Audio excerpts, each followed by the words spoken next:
about data.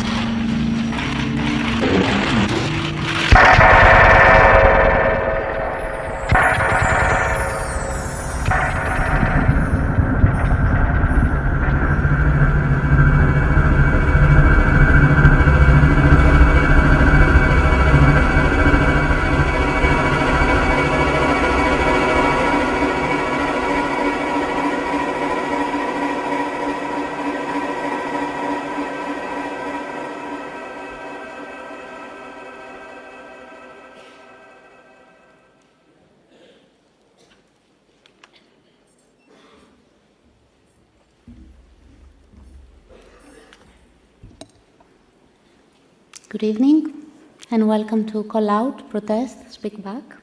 Welcome to our third Keynote event for this year's festival edition, and we would like to warmly thank the Bodenzentrale für politische Bildung for their support to the conference program. This year in the conference of Transmediale 2018, we took the politics and the economy of face value as a starting point in order to address and highlight the relations of capitalism to racism and of neoliberalism to fascism, specifically locating the role that media and technological systems play in the contemporary alarming formations. We aim to locate and look into related processes and phenomena, but also to reflect upon much-needed synergies and forms of coalition. The main issues tackled in this year's conference are not new. They are old, recurrent. They are questions that the so-called post-race period wanted us to forget that they exist. Especially the internet was meant to be the place where race and gender would no longer matter. But of course, this was never the case. On the contrary, as Lisa Nakamura, our very special guest and keynote speaker for this evening, underlined already in 2002, the internet was and is the space where race happens, and it happens in order to be seen and to be consumed. So what we're still in need of, difficult as it may be, are non-sexist and non-racist communication spaces that would respectively point to a different way of thinking, acting, and being. And what we need to underline more is the role of the ones, the actors, the users, that, as the title of this event has it, with their practices and strategies, call out today's racial and sexist violence, protest and formulate ways of speaking back. The keynote tonight will be introduced and moderated by Nishant Shah. Nishant is the Dean of Graduate School at the Artes University of the Arts in the Netherlands. He's a visiting professor at the Center for Digital Cultures at Leuphana University and the co-founder of the Center for Internet and Society in India. Nishant's interests lie in the intersection of radical humanism, social identities, and digital technologies. He has worked on issues of representation and on online violence, specifically looking into web shaming and selfie shaming. In his most recent research, Nishant is interested in how the new racial network capitalism might be actually raising the face and privileging the interface. Please join me in welcoming Nishant Shah and our keynote speaker, Lisa Nakamura. Thank you.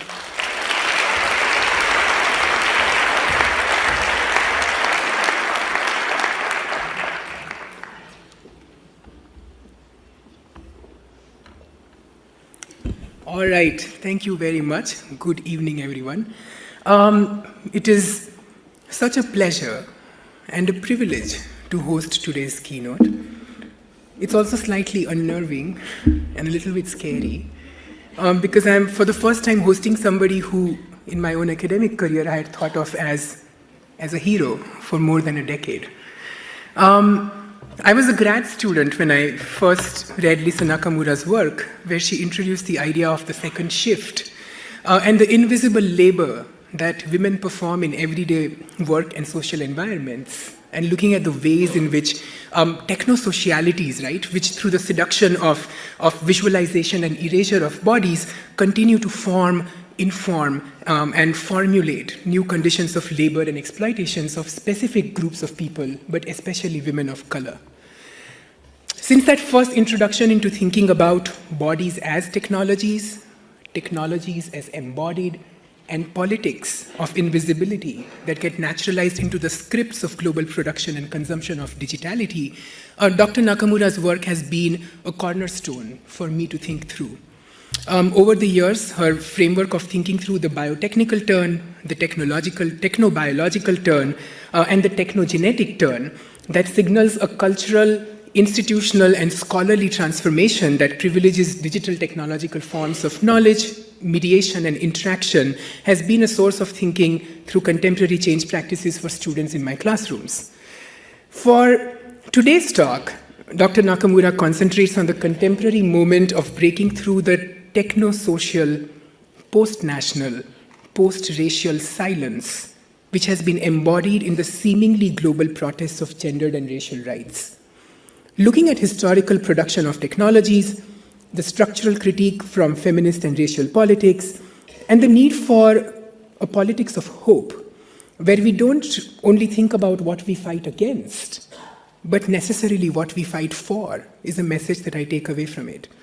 Her keynote today gives us not only a reference, but also a way not only a framework, right, but also a way forward within the discursive nature of many of these events. So I don't want to preempt the keynote, but I do want to draw upon perhaps two specific examples that might be small footnotes to the larger ideas of speech, protest, and call-out cultures, and might hopefully give us some questions that we can come back to in the discussions at the end of the talk. So I particularly want to pose for you two forms of digital cultural production and consumption, which on the surface seem like examples of speaking back moments, but might betray a larger set of invisibilities that I think Dr. Nakamura's earlier work has already kind of framed for us. And the first story I have for you begins, like all things fantastic, with Kim Kardashian. Right? Kim Kardashian is a fascinating figure for contemporary digital cultures because she embodies a digital identity. Because Kim Kardashian's claim to fame is that she is famous. Right? Just like if you ask anybody what the digital is, they are going to tell you that the digital is something that is digital. Her body is sculpted but not original. And she herself talks about how she spends 3 hours getting ready to take prolific selfies and constantly producing images of her body, which are consumed by 47.6 million followers. That's more than the number of followers Angela Merkel has, for instance, on Instagram.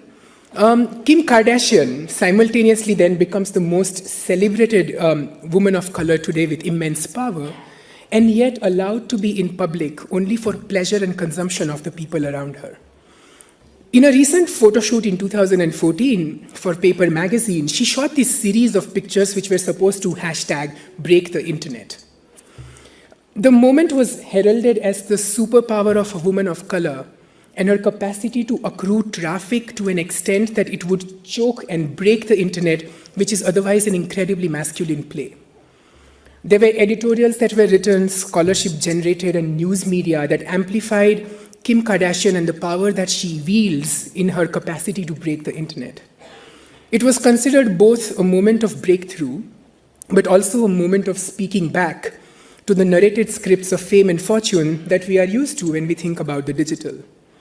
It was also a moment where Kim Kardashian was critiqued for her pandering to the masculine gaze and following tropes of sexualized bodies as fetish objects in these photo shoots.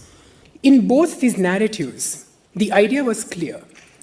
Kim Kardashian was breaking the internet one way or the other, and that she was speaking out and reclaiming that space, exercising agency through her body and the way she manipulates the digital web. If we look back at history, which this photo shoot in Paper doesn't reflect on at all, we might have a different narrative of it. David Theo Goldberg, who's a South African race scholar at the University of California Humanities Research Institute, tells the story of Sarah Sache Baartman. Sarah Baartman was a Khoi woman from Central Africa who was sold in London and then forced to live like an animal, put up for exhibition in freak shows. The good people of London, men, women, children, were asked to come to a museum, to come and touch her butt, grope her breasts, and marvel at the grotesqueness of the black African female body as a justification for why the African body is inhuman, subhuman, and hence something that can be commodified and turned into objects. Sarah Baartman lived and died in London in exile, and after she was dead, they decided to not return her body, but kept it preserved in a museum, along with images like that, which constantly kept on concentrating on what they call the largeness of the female African body. So it's not a surprise that the photographer who decides to then break the internet with Kim Kardashian's images continues to kind of use the same tropes of forming Kim's body, which is not a black body, but at least a woman and who is a person of color, and is kind of made to relive that particular history and narrative of a black woman's body and how it's presented, right? And this is not new. So people who know the world of fashion and supermodels, this is Grace Jones, the first African-American supermodel to ever walk the international catwalk runways. And the photographer who shoots Kim Kardashian now, his name is Jean-Paul Goude, who was also a lover of Grace Jones, was also the person who shot her debut portfolio called Jungle Fever, where he decided to pose her as naked, inhuman, ferocious, savage, and African. Yeah? The same photographer in 1976 actually shot another black supermodel in France, and her name is Carolina Beaumont, to take the original picture called the Champagne Incident, where he again makes the black woman a naked object of consumption. But also not just an object of consumption, but a piece of furniture upon whose big ass the glass of champagne can rest. Right? She is in her nakedness and in her status as a pornographic object, happy to serve. When we understand Kim Kardashian not as a body in control of its images and its future, a body that is not breaking the internet, but is actually broken by the internet, by scripting and inheriting and reliving the historical technologized presentation of black women and women of color's experience of power, control, and absolute authority, perhaps it gives us a different way of thinking about how do we speak back and what does the moment of speaking back actually entail. Because as Gayatri Chakravarti Spivak, a subaltern studies scholar, has really very poignantly pointed out in her work, all acts of speech are not acts of speech. Some of them are just mimicry. Yeah? The second instance that I have for you is from a different geography and register. And I want to introduce you to a particular genre of Tumblr and YouTube videos, which are called Kand or Masti videos in India. Kand is the Hindi word which can be translated, depending upon the context, into scandal or prank or fun, based on how you are using it. A particularly celebrated form of Kand videos is generally gender-separated groups of young men and young women, so never men and women together, but men and women in separated spaces, generally in shared public and private spaces, engaging in acts of close physical intimacy, which is otherwise taboo, both culturally and legally, in the ethos of India. Right? So in India, where homosexuality and its penile desires are still bound by penal consequences of arrest and punishment, the production of homoerotic texts is almost impossible. So if you are queer in India and you want to watch porn, you can only watch white people as pornographic bodies. Right? There is like no such thing as homegrown pornography, which is available at least in the visual cultures. So all adult fantasies consumed by queer people in India generally have Caucasian bodies, which then also inflect the ways in which queer subcultures are framed and consumed, excluding any form of identity which does not fit the larger consumerist lifestyle as proposed by the digital globalization. The despair of having an entire sexual identity and fantasy shaped only by global forces that valorize and fetishize sexuality as a technological lifestyle is a different story that needs another telling. But in this particular context, I'm very interested in the notion of the Kand videos because they are closest to the expression of homoerotic desire. If you see through this entire range of Tumblr accounts and YouTube channels, which I did, much to the alarm of the university administrators who were logging my registrations at that point, if you look at the kind of videos that are around and you gather the comments around them and the reposts, they are essentially about men. And they are anonymously commenting on the desire for this body in this video, as well as the space in this Kand video, which is not available otherwise in everyday practice. Right? Here is a space that's authentic, that's approachable and localized, and a part of gay desire in the country. They are often seen as speaking out against the taboo in popular cultures where queer desire is always only pathologized or mocked at. And yet, almost invariably, these canned videos are accompanied by a hashtag, #NoHomo, that continues to both distance, dissociate, and dismiss the desire of the queer erotic subject. #NoHomo is continuously thrown both in introductory texts as well as in the response to queer desire on these videos. It is a strange form of speaking out, where as long as there is no name, no identity, no explicit desire spelled out, then that voice is allowed to kind of proliferate and speaking will continue. But if it is ever named, claimed, or celebrated as queer, then that voice will be silenced and queerness will continue to live only in these gray areas of gayness, where you can speak, but you cannot have a voice, and you can have a desire, but never claim it, and you can have actions, but never an identity. So I want to end my introduction to today's keynote then thinking about the language and registers through which the speaking back and calling out happens, and how we look at the condition of agency and capacity of mitigating the risks of speech making, of protesting, especially when thinking of bodies that resist the heteronormativity that's often embedded in our contemporary pre-racial, pre-gendered, pre-sexual digitality.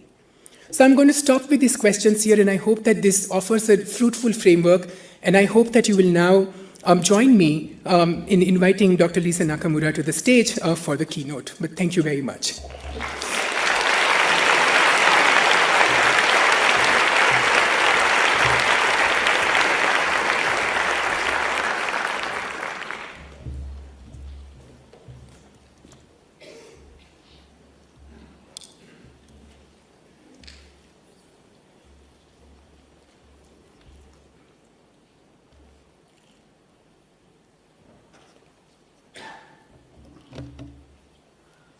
Okay, thank you very much, Nishant. That was a wonderful, image-filled, fun, playful, smart, intersectional introduction.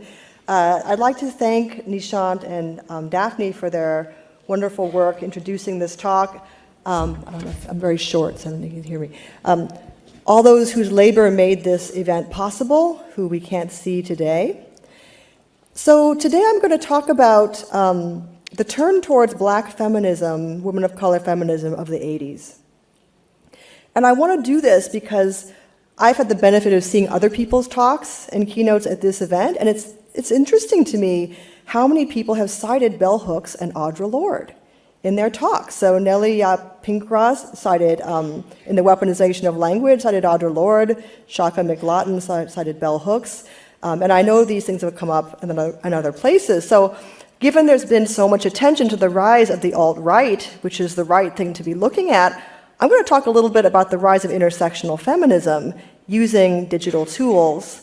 Actually, I'm going to be talking about virtual reality, too, today. So I'm interested in the turn towards women of color feminists of the 80s. I knew that this turn had actually happened when I read the New York Times article on the blockchain by Stephen Johnson. So Stephen Johnson might be known to some of you who've been around for a while as an exemplary cyber utopian. He wrote a book, Interface Culture, one of the first books to tell us the internet would make us postmodern and postbody. He wrote another book called Everything Bad is Good for You, how today's popular media is actually making us smarter. This sounds so dated. But the turn has happened when even people like that, like total cyber utopians, are now really critical of social media as a monopoly. So now everybody knows. So in his essay on the blockchain, he explained how it was important because it would, quote, rein in those corporate giants that closely hold all of our social media.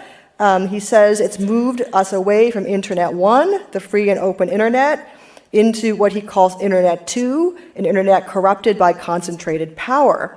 So I saw this turn when he writes, quote, there's no point in trying to restore the architecture of Internet 1.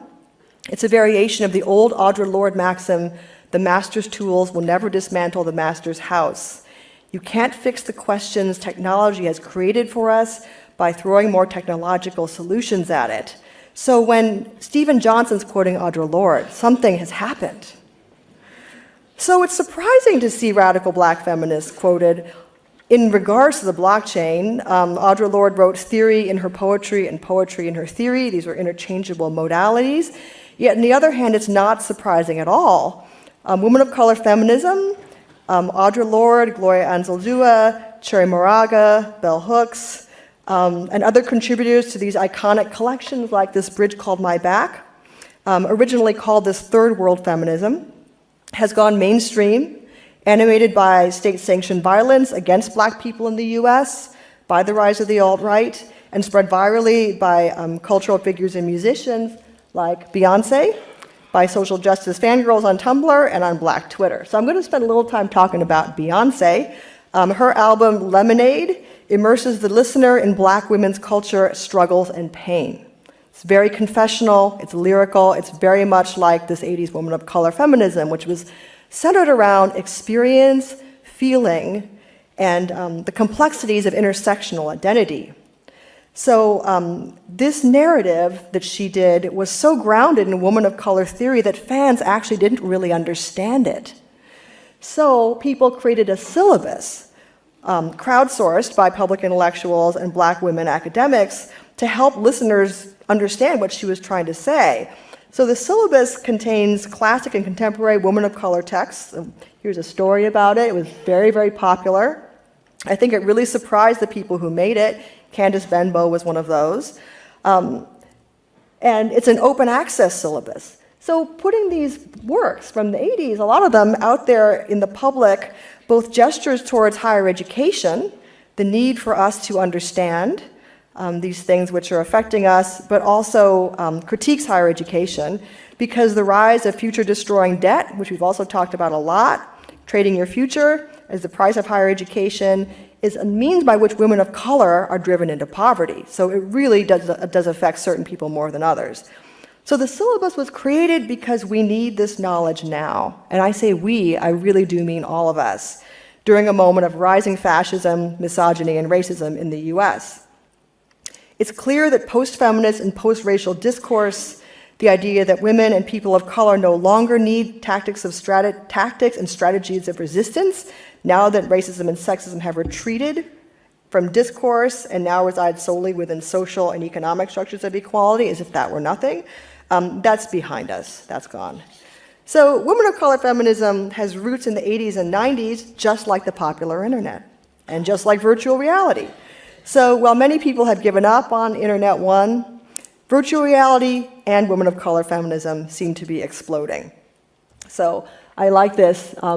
Flavor Wire is like a popular website, and even they are talking about Audre Lorde now. So 2017 marked the beginning of what Unity marketing director Clive Downey terms the when, not if scenario for global mobile VR, AR usage. He also writes that the only thing holding it back is a shortage of content. There's lots of hardware everywhere. There's a VR land grab among every company that seems to want to stake their claim, and I'm going to be talking about Google. So this very much is the 90s as well. In this talk, I'm going to analyze two VR titles about women of color, one by women of color and one about women of color. One of them very much recapitulates Nishant's invoking of Sarah Baartman, so I'm glad that came up. And describe how VR's immersive qualities seem to present a technologized solution to race and gender by basically functioning as empathy boxes. So there's a lot of quantitative research that claims that you can actually become more empathetic to people different from you if you can, quote, walk in their shoes. So this is, again, very current in the game industry right now. And I have some reasons for why I think that's true. Life under Trump feels precarious, dangerous, and risky, and so does life on the internet. Audre Lorde's skepticism about the likelihood of white supremacy's tools and modes of control changing on their own, without intervention, sometimes very strong intervention from outside, from people of color and women, applies not only to the social scene, but to the internet monopoly. So we cannot trust digital capital to regulate itself. We cannot trust white supremacy to go away on its own. So Donald Trump's agenda is very intersectional. He hates women and he hates people of color. Hence the need for intersectional feminism. As Gloria Anzaldúa wrote, the danger lies in attempting to deal with oppression from a merely theoretical base. Without an emotional, heartfelt grappling with the source of our own oppression, without naming the enemy within ourselves and outside of us, no authentic, non-hierarchical connection, again, very much kind of Web 1.0 language, among oppressed groups can take place. So the ability to enter into the lives of others, as Moraga writes, to trust feelings and personal experience, and to recognize our own amidst our differences are interlinked. So theory must arise from empathy, according to women of color feminism. It is, quote, our capacity to enter into the lives of others that helps make their lives and experiences our own. So as John Beller was saying, this is not an academic conference, and women of color feminism is not an academic movement. In fact, it's anti-academic. It was very personal. It was lyrical, short form, aphoristic, and really, really tweetable. So you do see a lot of this in Twitter. Audre Lorde, in fact, coined one of the most viral responses to Trumpism. The popular term self-care comes from her declaration that caring for herself as a black queer woman was a political act. So this is from 1988. A year later, in 1989, law professor Kimberly Crenshaw created the term intersectionality and published it in the University of Chicago Legal Forum. It's called Demarginalizing the Intersection of Race and Sex, a black feminist critique of anti-discrimination doctrine, feminist theory, and anti-racist politics. So intersectional awareness of race, gender, sexuality, self-care, empathy, the willingness to enter into the lives of others, a fierce commitment to political expression, engagement, interrogation of power, unwillingness to be dislodged. These are all tenets of classical women of color feminism that really animate Black Lives Matter, which was started by 3 women of color and was very much an intersectional thing. So, as I mentioned, Trump is an intersectional oppressor. He really does hate almost everybody who's different from him. He talks about African countries as shitholes, and he talks about grabbing women's pussies. So strategies for escaping this grab, for managing these feelings of vulnerability, of being cornered are few. As Sarah Sharma described in her transmediale keynote from 2017, retreat or exit are only an option for those who benefit from the patriarchy. And so I was really struck by this image of a man whose face is totally encased by these goggles as the totem of sexist. So he's escaping from feelings of precarity and disenfranchisement precisely into the medium that claims to have a unique status as an empathy machine to help you understand different. So I was interested in this. So Sharma says there's no sexist for women. Sexist is just a man thing. And definitely no sexist for women of color, too busy doing things. So women of color feminism was never poised for retreat in any event, right? It's optimized for resistance, for precarious times, emphasizes embodied engagement, and engagement with difference. So I'm going to be talking about virtual realities claims, which are in many ways mirror images or like evil twins to what women of color feminism is, to bring users into the lives of people of color and how that repeats identity tourism of the 90s, which I thought was gone but has come back again. This idea that racism and sexism can be reduced by VR or any technology. So this emphasis on empathy and intersectionality, on resistant practices through theorizing, what Anzaldúa calls non-rhetorical, highly personal chronicles that present a political analysis in everyday terms have returned 30 years later, just as has virtual reality, which also claims to be non-rhetorical, post-screen, highly personal, and deeply engaged. So some of you might have gone into these 6-walled caves in the 90s and thrown up, right? So, I'm going to talk about that more. So in the 90s, the internet was so male. It was one of the first sexits. Like new technologies generally, virtual reality is on the same trajectory. So it's still interesting how many titles about VR are from that time, right? Back when VR simply meant any kind of community engagement or engagement with a person using the internet. That's what they were talking about, like chat rooms, bulletin boards, that's what they meant VR was. So this is Howard Rheingold from 1994. But VR has always been gendered. The 1995 Nintendo Virtual Boy, actually their second least successful platform, resembles, but look at it, like it looks pretty modern, right? Resembles the Oculus, the Vive, and the PS4 products, both in the way it looks and in its overt references to masculinity. There's no game girl, it's just the Game Boy. The gendering of VR persists even now. As researcher Dana Boyd shows, and as other studies have shown, proprioceptic experiences of VR are very, very discriminatory. So is the Oculus Rift sexist? The answer is yes. In fact, women are far more likely to become motion sick than men are using this. Again, there's no game girl. So VR fails because women's bodies are more skeptical than men's. Their brains are more likely to only partially believe what their bodies are seeing. Both VR and women of color feminism are coming back with a vengeance because they validate differently gendered ways of seeing. If women of color feminism encourage women to believe what they felt and what they saw, to share these visions, feelings of oppression, to extend their sympathies to others unlike them, VR is its opposite number. This is why Chris Milk, who is a huge evangelist for VR, thinks it can cure our problems with racism and sexism.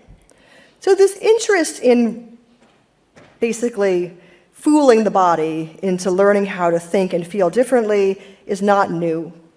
It's a reprise of this apocryphal moment when the first film audience was said to have run out of the theater screaming when they saw the Lumiere brothers film Arrival of a Train. So film historian Tom Gunning has actually shown this is totally not true, but it persists. It seems to have resonance because it's a story that tells the power of immersive media to fool our bodies into something that they must believe. So Gunning called this a cinema of attractions because it's contentless. Again, like VR, there's no good content, yet the spectacle is the reason for being.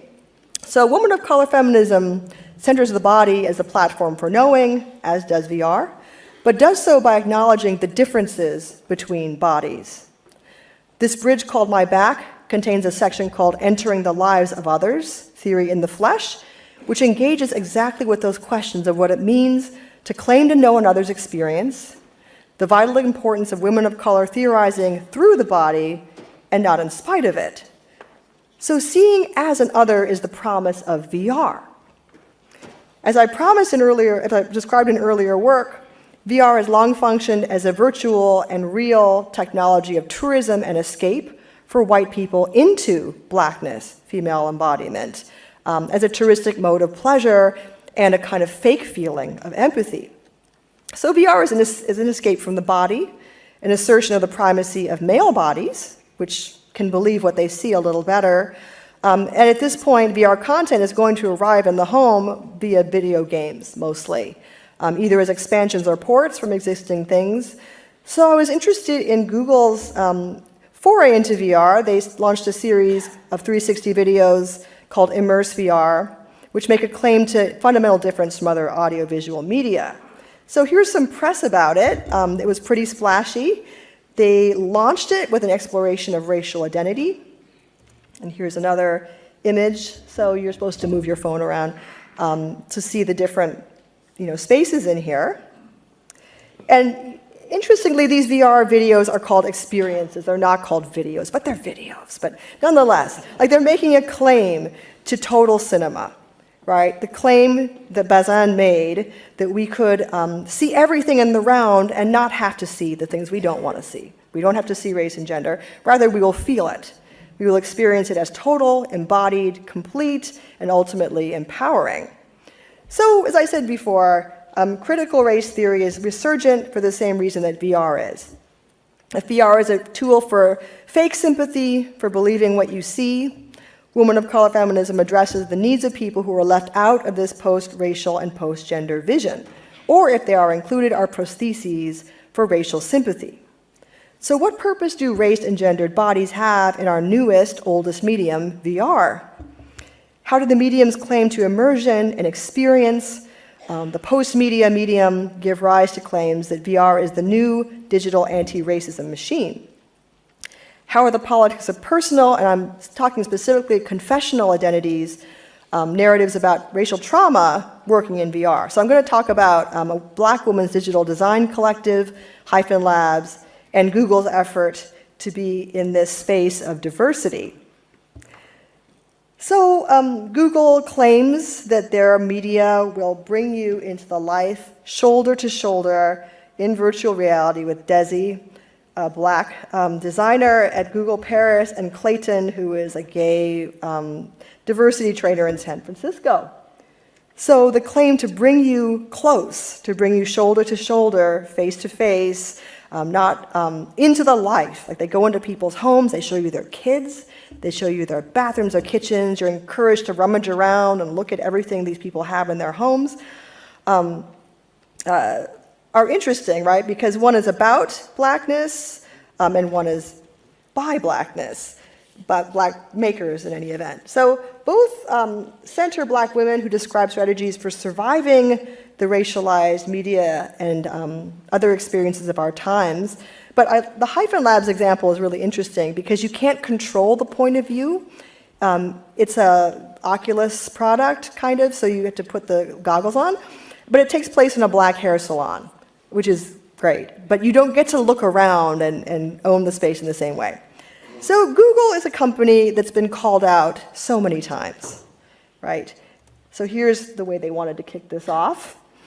Their motto, "Don't be evil," is identified with the systemic racism and sexism that define the tech industry now. So they've been called out for so many things: the lack of diversity, the way they've destroyed the neighborhoods they move into, the sexism of the programming culture. So it's no surprise when they chose to center racism, sexism, and homophobia when they launched their series. So this series is called Racial Identity: Exploring Race. And Desi's story, which I'm going to show you in a minute, just 2 minutes, frames an experience that is supposed to transport you across time, space, and racial boundaries and gender boundaries to bring you into the world of a Black woman programmer. So before I show it, I want to talk about the strategy. Because Google has been called out for their incredible narrowness, their inability to admit, in many ways, what we all know to be true, creating this series of videos that bring you into the life of a Black woman is both a kind of Freudian projection and a very canny way to say, I know you are, but what am I, right? So I'm going to show it now.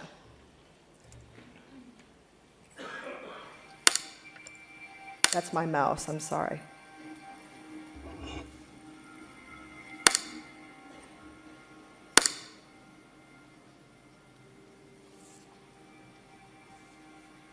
I'm still worried about not fitting. I think that's my main worry. I'm still worried about being rejected, and like professionally or anywhere I go, if I try to make new friends,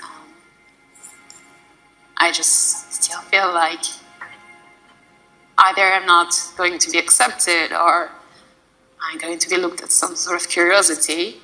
I think the way it reflects as well in my adult life is, for some reason, I've sort of transposed that to my daughter.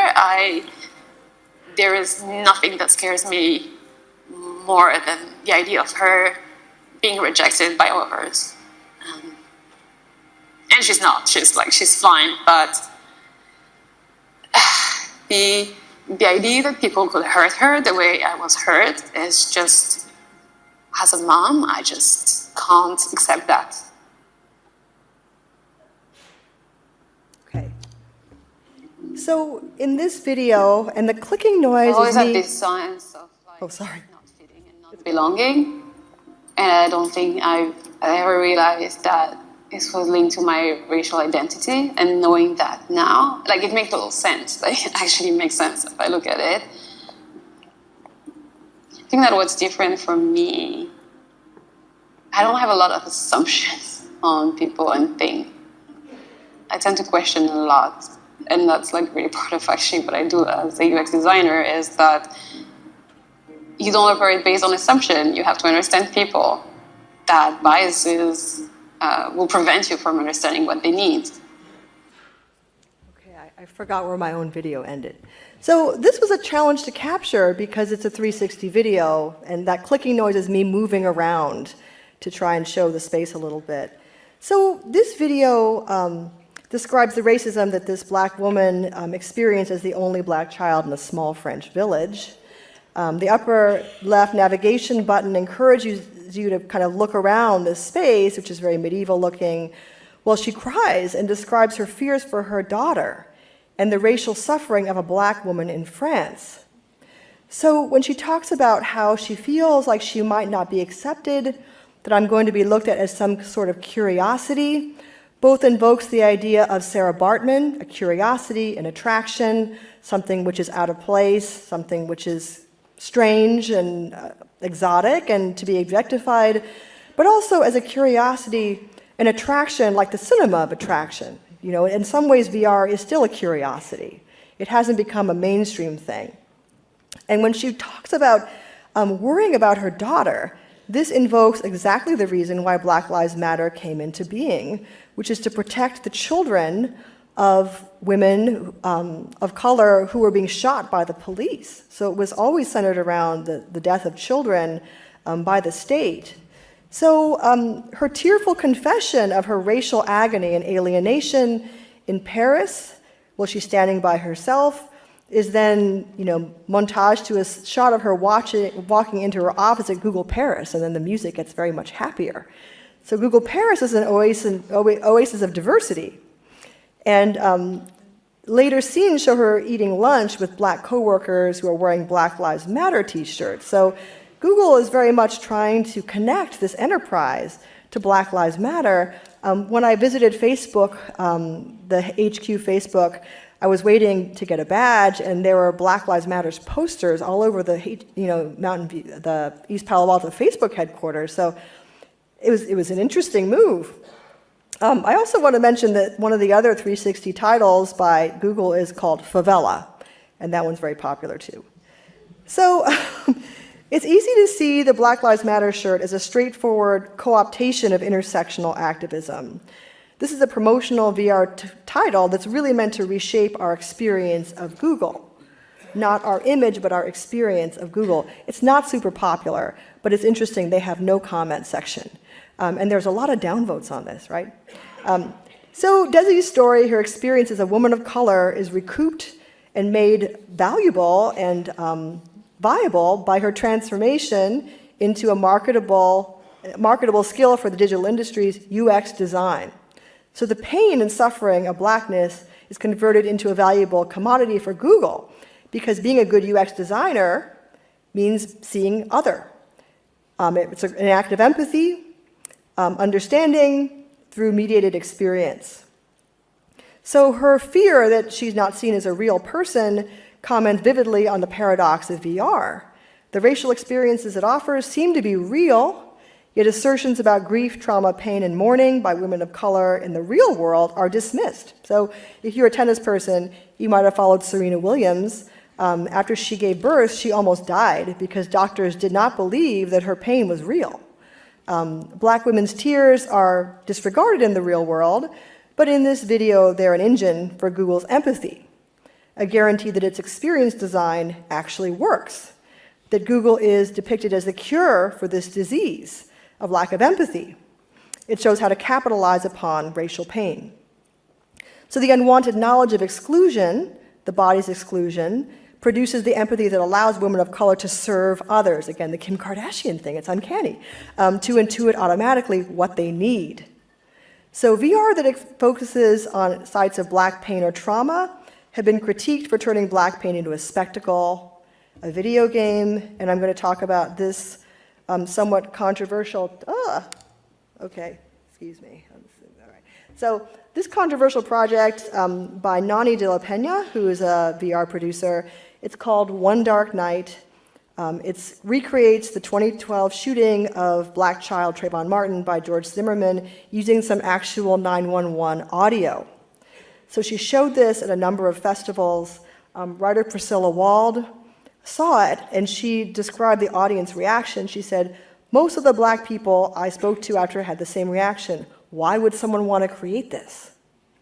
White users, on the other hand, seem to be able to get up, move on, and go about enjoying the rest of the festival. And this mirrors very much experiences people have had going to the new Black History Museum in Washington, It's called colloquially the Blacksonian. It's the big one, it's a big wait to get in. And the basement is full of artifacts of slavery, and black audiences reported seeing white audiences taking selfies or running around, laughing and enjoying themselves, while many of the black viewers are just incredibly moved and traumatized. They're having a real experience, not a virtual experience. So this idea that black pain isn't a video game isn't my idea. Priscilla Wald was thinking about this in 2016. So Desi's story invites white users into the experience of a black woman's pain, witnessing her crying, creating a redemptive narrative of value-added empathy. The prevailing sense of the Google workplace in the video is of wealth, refuge, and diversity. So everybody looks well-fed, happy, they're doing diversity training, they're well-rested. And they interview a number of specialists and diversity experts to talk about Google's sensitivity to difference. They're all paid to do this.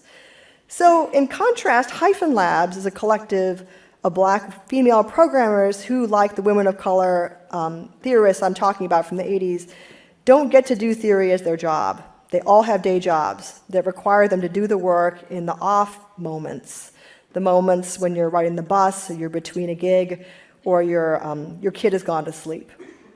So I'm going to show you a clip from Hyphen Lab's work. It's called Neurospeculative Afrofeminisms. And I saw this at South by Southwest 2017. So I'm going to talk over it a little bit because there's actually no dialogue. But I'll let you look first.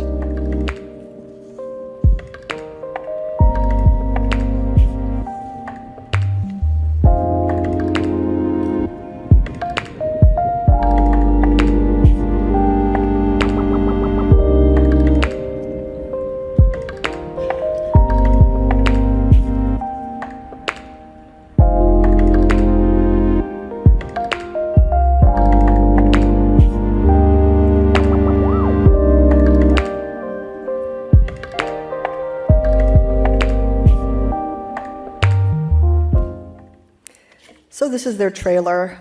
This project, NSAF, has multiple parts. So they have some beautiful wearables for women of color and for anyone, actually. Anti-biometric scarves printed with wearable faces that confuse surveillance cameras or cell phone cameras. Earrings that contain recording devices. And it has this VR experience called Brooks's Neurocosmetology Lab that sits at the intersection, quote, of product design, virtual reality, and neuroscience. So when I experienced this, I put on the headset and I saw this beautiful, animated, fantastical world that invokes the Afrofuturist aesthetic tradition from, again, the 80s and 90s. So if you're a fan of Earth, Wind, and Fire or George Clinton, their album art is here, right? So rather than making claims to using VR or 360 photography to reinforce the idea of a black woman's truth, intimacy, or empathy with blackness, NSAF places you within a futuristic black hairstyling salon, which is a classic site of community and care. Again, to go back to Bell Hooks, self-care is a radical political act for black women. Unlike Google's Understanding Race 360 videos, the user can't move the perspective. You really have to engage with the avatars that are in it. So the temptation to snoop around and look in someone's home, you just can't really do that. So even though Hyphen Labs makes no claim to provide truth, to make you feel what a black woman feels, the coverage of this somehow managed to see that as being what was happening. So this is from a BBC article that says the virtual reality that turns you into a black woman, which is certainly not what they're claiming to do. But there's other press that does this as well. So Hyphen Lab's depiction of an alternative reality, an Afrofuturist experience, does exactly, so this experience of an alternative Afrofuturist reality has been misinterpreted as doing exactly what VR Immerse Google says it's doing, but it does a better job of doing it, right? So it makes you feel racial identity by occupying some black space, but it doesn't claim to turn you into a black woman. Okay. So, in conclusion, woman of color feminism is a technology for surviving a world that was not designed for you, and I think as we're seeing at this conference and generally in our culture, the technology is not designed for any of us, or very few of us. So VR, like the internet before it, is a designed experience that excludes women of color and people of color based on that cost of access alone. So going back to the 90s again, I mean, it feels like we have these cycles every 10 years where the new equipment comes out, people say it will get rid of racism and sexism, and only a few people can afford it. Like the internet and the video games that continue to drive the sales of VR consoles, it serves and is produced by white male fantasy. VR's claims to hedonistic escape and racial virtuousness are spokes of the same wheel. So it's engaging with intersectional feminism in this preemptive way, anticipating, I think, what they know is going to be a strong critique. Bell hooks t-shirts, there's a lot of Etsy swag for women of color, earrings, tote bags, the woman of color syllabi that have come out of popular music, Audre Lorde quotes on Twitter, have all returned in the new post-screen age of immersion because digital culture has produced such severe inequality. So we all need women of color feminism now. Poor white men whose jobs are taken by AI and robots, white women whose power and money did not protect them from Me Too-style work harassment scenarios, and others who can't afford to hope that the master's tools will dismantle the master's house. Thank you.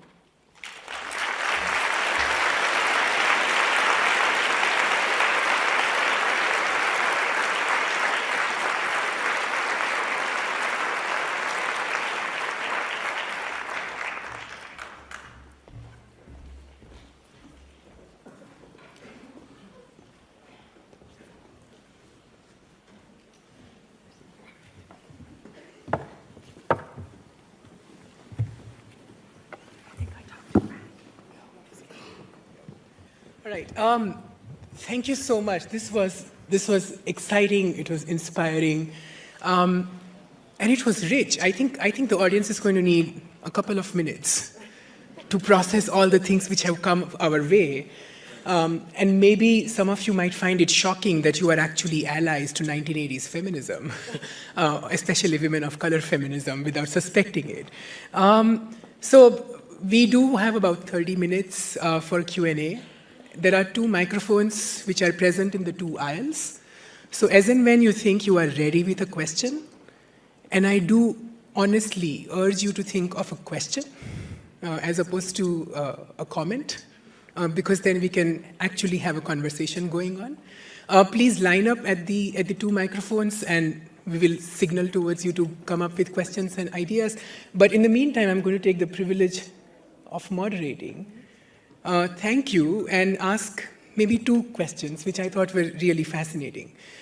The first is this notion of postness, right? There is this signaling which continuously happens, and it happens more often in countries where they think that these questions of race and gender have either been resolved or have been arbitrated enough for us to move on, right? So I face it in German classrooms quite a lot, where I get young students who, when I talk to them about questions of feminism, they say, that's true, women in India need to be saved.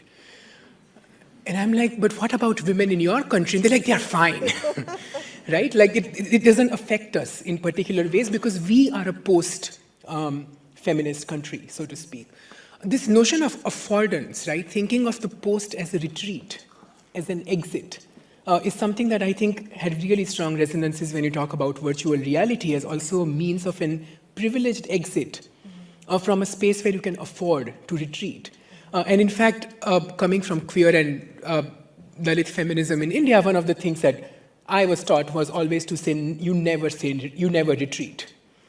Right? Like if things are going wrong, you never step away and saying somebody else will solve this. In fact, you put your body in conditions of precariousness and saying now deal with it in some way. But I'm wondering if you want to kind of lead us into this notion of the post and retreat and the question of affordances of bodies which can manage to do it. Thank you for asking that question. I'm working on another book about social media gaming, and it was going to be about digital labor, but when Trump was elected, it changed a lot of things about the way I had to think about this. So clearly we're not post-race and post-gender because Trump has really put paid to that idea, that that was true.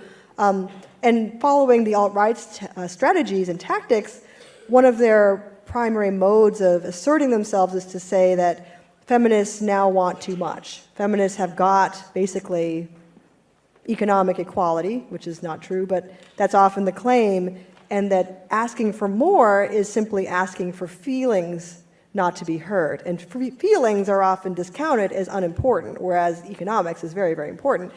Yet they're the first to get angry when their feelings are hurt. So these multiple or mutual accusations of fragility are what characterize the alt-right and the alt-left, I feel. So the idea of the snowflake is somebody who doesn't understand that we're now post-race and post-gender and post-feeling, and we should all move on.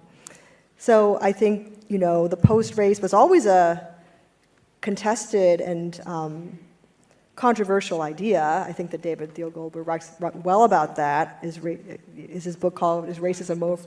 Are we post-racial yet?" The answer is no, absolutely not. So, yeah.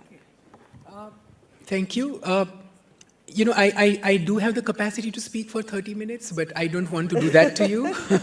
So please feel free to step up to the microphones to come up with your questions. Till then, I'm going to have the pleasure of getting Lisa's time and attention. So kind of thinking about the answer is no, right? It's a given. It's writing on the wall that the answer is no. And at the same time, the language doesn't really match up. Right? Because how many times are we going to have to keep on confirming that the answer is no? Why does the question keep on coming up? You showed a 10-year cycle where the question keeps on coming up. Like every 10 years we have to ask, are we done yet? Like, can we do away with this politics? Is there a technological kind of cycle which motivates these questions and brings them into different kinds of contexts, do you think?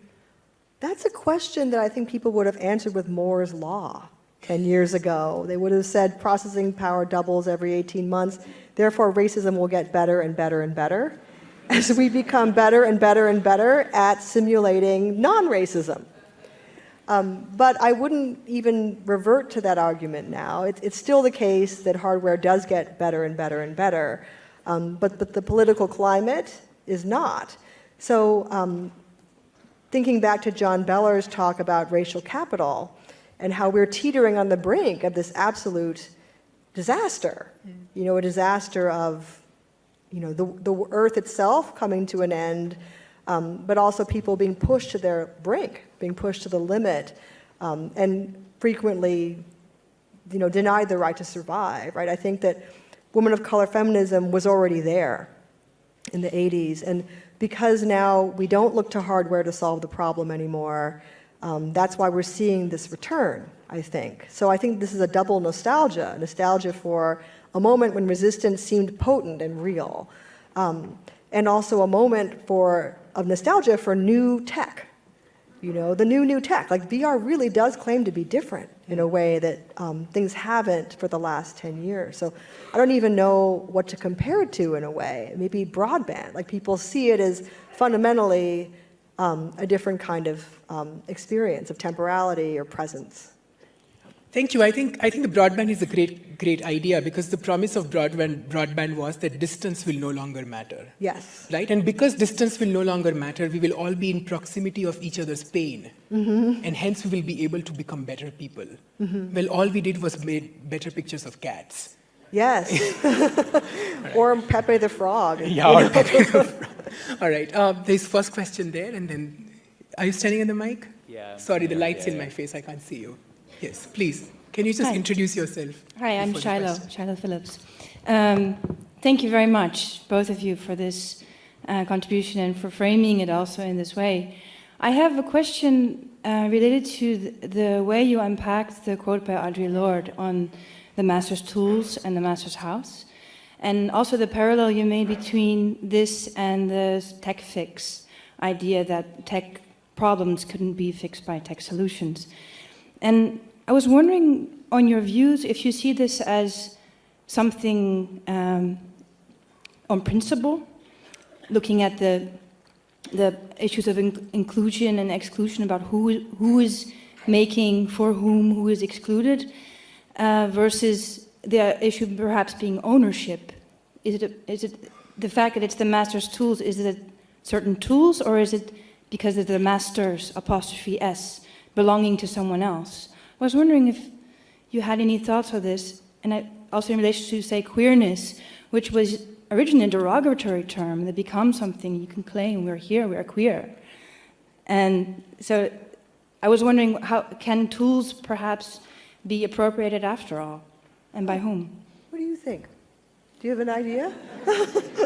The short answer is I don't think. But I was wondering if you do want to take up. I mean, with queerness, it's a different kind of a ball game, because there is no, just like feminism has taught us, there is no global woman to kind of refer to. There has not been a global queer movement, so to speak. Like in different parts of the world, queerness has been a part of, or a subset of feminism, but it has also kind of been a critique of feminism at different times. I can only speak from the South Asian queer context, is that one of the things that happened with the digital technologies is that it actually enabled an articulation of queerness where none existed. So there were lots of practices of queerness, what would otherwise be called like men having sex with men, but not an identity for it. So in many ways, a critique of technology also needs to be kind of accompanied by a celebration of technology, because this was the first time when avatarification, gamification, pseudonymous identities, different kinds of experimentations actually found a cultural space. And the only reason it found it, of course, is because neither the state or the law could identify it and couldn't figure out how to regulate it. It's changed over the last 15 years of the presence of the digital and so on. So, of course, there's a sense of ownership, but to use maybe a queer metaphor, there is also a capacity to queer conditions of ownership, right? That there is a certain perverted libidinal excess in technologies, which has been exploited both by either questions of emotionality or empathy, but also as questions of desire and of like this just gay abandon, if you want, right? And maybe we need to bring those kind of questions back into what does ownership actually constitute. I like your question about Audre Lorde, because that quote is so common, like how do you unpack it? And thinking about the question of tools for whom, in every case, digital tools have been made for and by white men, and then they are taken up after many cycles of iteration by women and people of color. And so this notion this house is already there, and then you've got to move into it and renovate it, or do something to it and find a way to jam yourself into that house, yes, it can happen, but it repeats that cycle of belatedness, which I think is very much about economics and about technical privilege. So Google shows so many black people in their video, I'm like, what? What are you doing? Like, we know for a fact this is a lie, you know? This is the virtual reality right there. So I certainly believe that black women, intersectional feminists, children, all kinds of people can use VR to do some great things, but I think the cost is prohibitive right now. And I kind of did this scholarly cheating by showing basically a industrial promotional ad versus a woman's art project and say one is better than the other. Of course one is better than the other, right? That's not really fair. You're always going to like the art project better than the commercial. But there just isn't much black women's VR, no women of color VR. So the fact this exists was in the paper. So there was so much, excitement. You can be a black woman. And the ad said, or the journal article said, it's exclusively populated by black women, as if this was, again, something that needed to be in the news, as opposed to exclusively populated by white men, which is every other thing that I've seen in VR. So just the presence of women of color is a story in and of itself. So I think that can happen, like it has happened with the internet, like it's happened with other things. But it's not happening now, and it will be a struggle. As Audre Lorde continually says, it will be a struggle to use those tools. I think they will get used, though. Maybe you will use them. Right. There's a question there. Hi. So I'm interested in, it's like another Audre Lorde quote question, actually, about the idea of self-care, because my worry about self-care is that it's being coerced by, I guess, like hegemonic structures in terms of, just taking care of oneself and not actually taking care of everybody else. So I was wondering if you would be able to like unpack like the transition from taking care of yourself and self-preservation into codependence and co-preservation, and making sure that that doesn't get coerced into like, a kind of normative structure. I think what people don't get about self-care, and the reason I wanted to show that quote, is that she was saying it's a political act as a Black queer woman, not probably for everyone. So taking yoga, meditation, stretching, standing up every now and again. What was it? Lululemon. That's not what she's talking about. She's talking about it being a political act to care for those that no one else is caring for.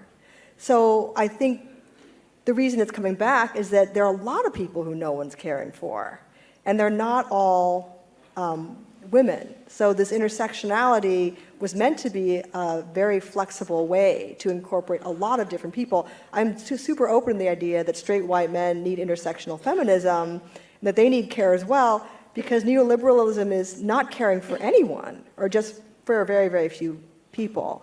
So you're right, I think, that it's this kind of neoliberal, you're on your own notion that, if you have no health care, just go to the gym more. That's not what she meant, I'm pretty sure, in any way. So I'd like to put that quote up in its whole sentence so people can see the context of what she was trying to say. But thank you. Hi. So my name's Ashley. Obviously, I've had various experiences living and growing up in a white world in Europe and in Canada as well. I'm now based in Hong Kong, right next to Shenzhen, which is the Silicon Valley of hardware, where they are poised to develop a kind of design-centered economy to build the tools and the industry within China. And obviously in India is kind of a major hub for the skills developers. I'm just wondering how you see this potential for kind of emerging economies to start developing the tools and using the technologies or developing their own ways. That's so important, and I'm glad you brought it up. Every device that I've talked about or shown was made by an Asian woman.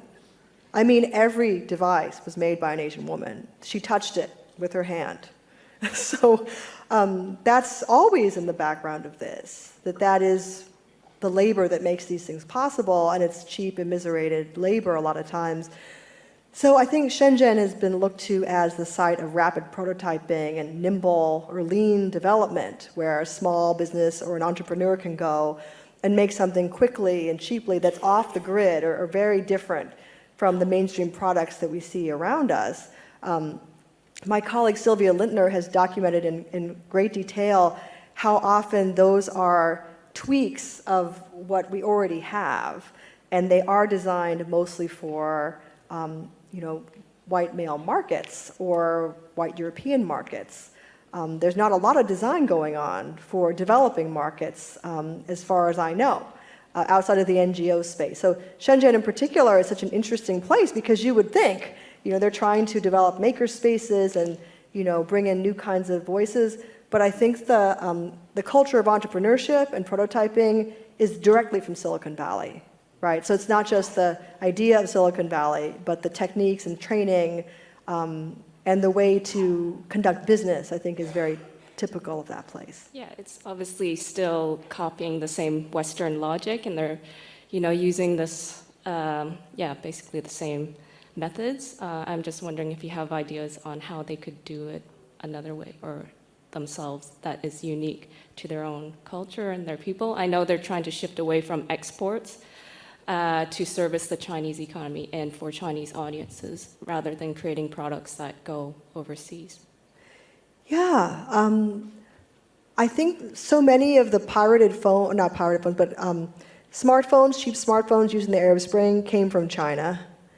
You know, they were very functional smartphones that just were not expensive, and so people have not paid much attention to that it really did enable uprisings in other places because they were coordinated so much by smartphones. But I don't know of any projects like that. I think they're possible. It would be great to see some. If they were, I don't think they would look like this, though. I'm not sure what they would look like, but I don't think they would be around VR, because already every big company has a VR presence. It would be hard to break into that. But I think that's a hopeful question. So, yeah, thank you. One of the people I work with in Hong Kong, her name is Glacier Kwang. She's a 23-year-old person who's now the official spokesperson of the Umbrella Movement. So if you kind of go and look for videos on the Umbrella Movement, you will see this very, very young-looking person who's now suddenly talking about political action. And she had a fantastic way of thinking about what to do with the presence of women in materiality, right? And she said, isn't it strange that your cell phone, which continuously produces traces, also erases all the traces that come before its moment of usage? So she says what you need is a blockchain of usage. Yeah? Not just what happens once the phone is open, but what happens before the phone is touched. And all the biometrics which is actually erased from your device, the fingerprints, the smudges, the blood, sweat, and tears, which go into the production of it, might be another way of subverting it, saying you need to be looking at traces which are erased as much as traces which are being produced by digital devices, which I thought was a very hopeful way of looking at it. Yes, it's wonderful. Yeah. There's a question there. Okay, hello, this is Diana. Lisa, thank you so much. It's wonderful to see you in real life and not on the internets. I have a comment, I have an info bit, a comment, and then two questions. So thank you both. First, info bit is that if you haven't seen it, everyone in the room probably should. Audre Lorde, The Berlin Years, because just how important Audre Lorde was actually for Berlin and for Germanness, so Afro-Deutsche. I think it's important, everyone should see that film, and it does go into a lot of how self-care and how that actually had to do with her own cancer. Anyhow, that's an info bit. If you haven't seen it, see it. If you can't get it, talk to me, I might help. I'm curious about this sort of empathy, this notion of technology as a potential empathy generator.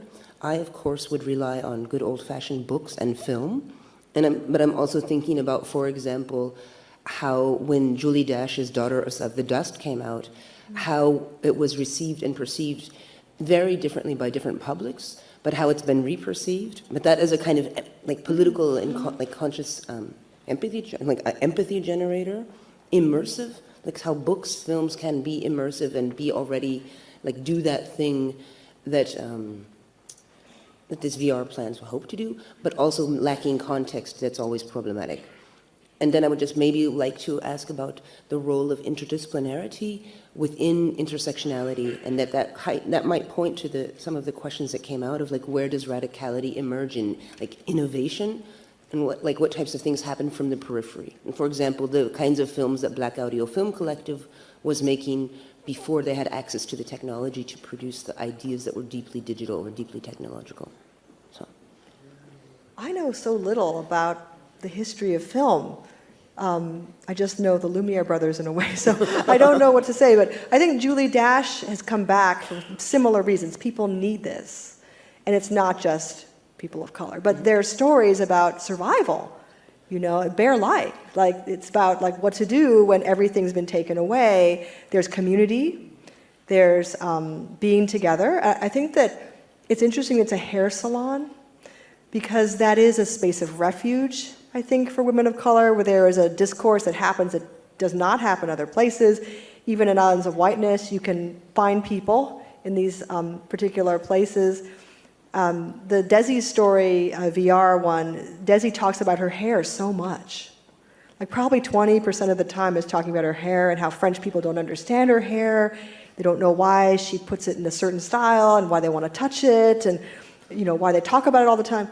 So I think, as you say, immersion and empathy are not about technology necessarily, right? But there have been modes of engagement that have relied upon the idea that there's pain, that there's feeling, and that it can be shared, and it should be shared by expression. So defending poetry, Audre Lorde defended poetry vigorously all her life, and that's the technology which people like, because you can tweet it. It's so good for these Tumblr-esque kinds of moments, and so I think she was critiqued in her time for not writing these long philosophical books, but it's been such a good thing for the kind of age of social media. So, and the Berlin Diaries, as you say, like she's always been interested in intersectional, transnational, diasporic, all that. Maybe could you for the interdisciplinarity? I think that's super. Like that's exactly one of those points where when you talked about like Audre Lorde, how she was a poet in her philosophy and a philosopher in her poetry. Yeah. But like maybe something like it's not just what you do; it's who does what for whom with what. And I would. Yeah. This conference is the best conference in the world. It really is. And it's because in some circles I travel in, like, ethnic studies, say, or American studies, people are allergic to technology. They do not want to talk about it. There's no good methodology for it. They're very suspicious. There's a tendency to dismiss it kind of out of hand. Yet that is where race, gender, identity are happening, and yet those disciplines don't know how to do it. And disciplines that do know how to study social media are allergic to race, gender, identity. So everybody here can deal with both of those things, like design, identity, it's okay. But I think in the academic world, it's totally untenable, like really, really hard. So that's why Nishant's work is so important, right? It brings together computational, identity, but it's still not happening. So thank you for that question.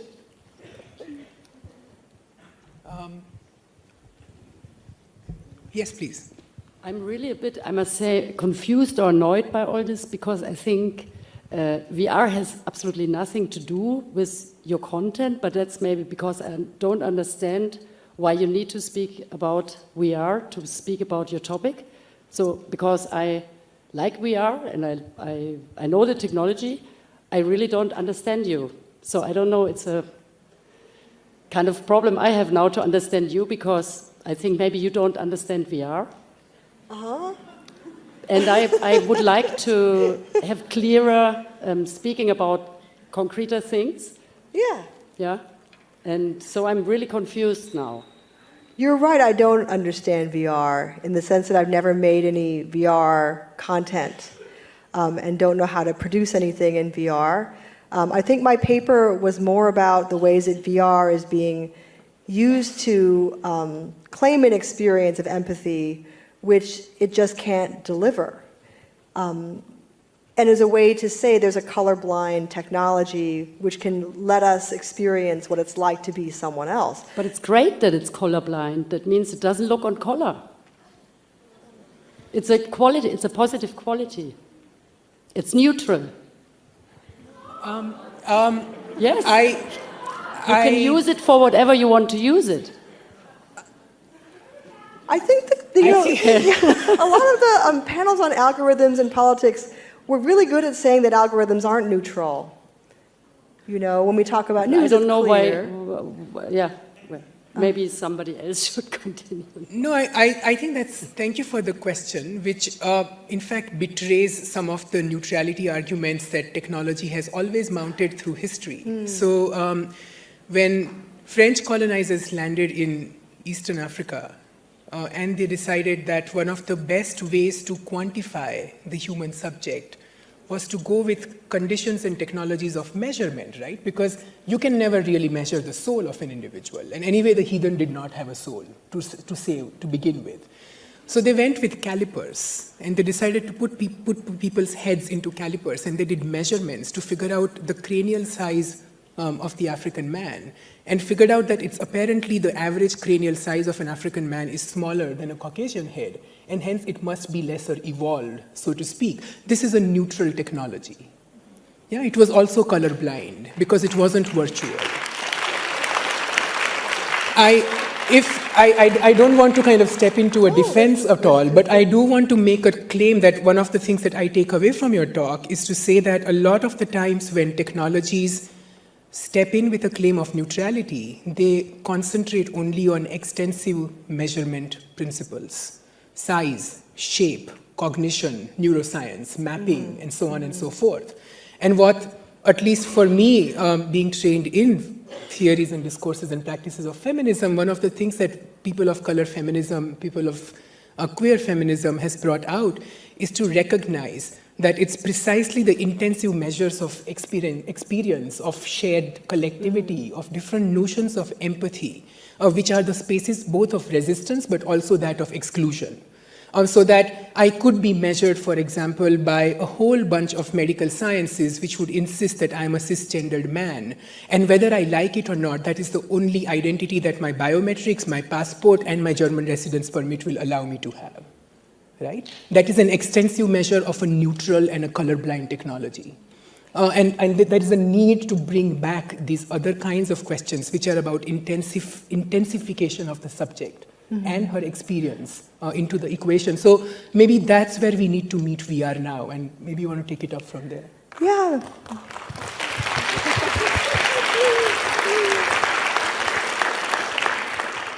I think the claims of media over centuries to disappear are always suspect. That's like the claims of ideology to not exist. So when a technology says it can do something that transcends itself, like it can bring you someplace in a seamless fashion so that it now no longer exists, that's when you start getting suspicious, right? When mediation claims it's no longer there, of course, you should start to worry, because what are the reasons for its wanting to disappear? Like, what are its claims?